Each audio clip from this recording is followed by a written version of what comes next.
Is it possible to pray in your native language? There was one of the companions of the Prophet, the Persian Selman Farisi, who was an old man. Persians who had converted to Islam were praying, but they did not know Surah al-Fatihah. He wrote the meaning of Surah al-Fatihah in Farsi and gave it to the Persians, and they recited it in prayer in the language they understood until they learned the original. There is Hasan Basri's student, Habib al-Ajami. He was actually a Farsi-speaking person.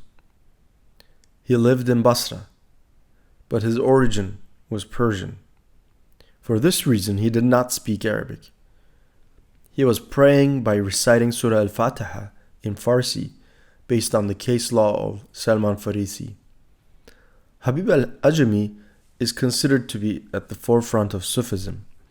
He worshipped by reciting Surah al-Fatihah in Farsi. When Muslims went to Turkestan, they told them to worship in their own language until they learned the original. They even worshipped like this for a number of years.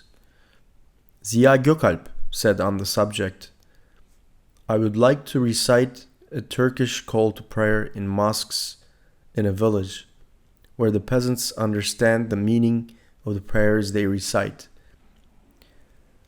I am personally not favorable towards the issue of Turkish call to prayer myself, because it is a common call among Muslims in all nations.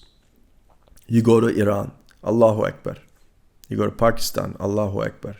You go to England, Allahu Akbar. Allahu Akbar, wherever you go in the world.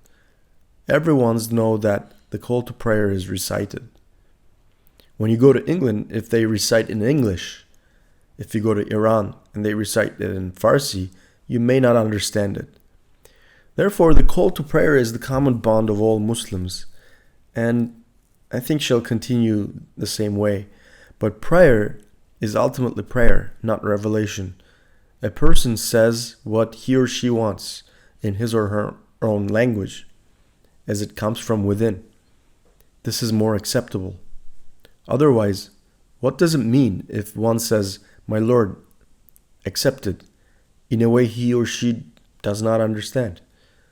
You should know what you are asking for and understand what you are saying.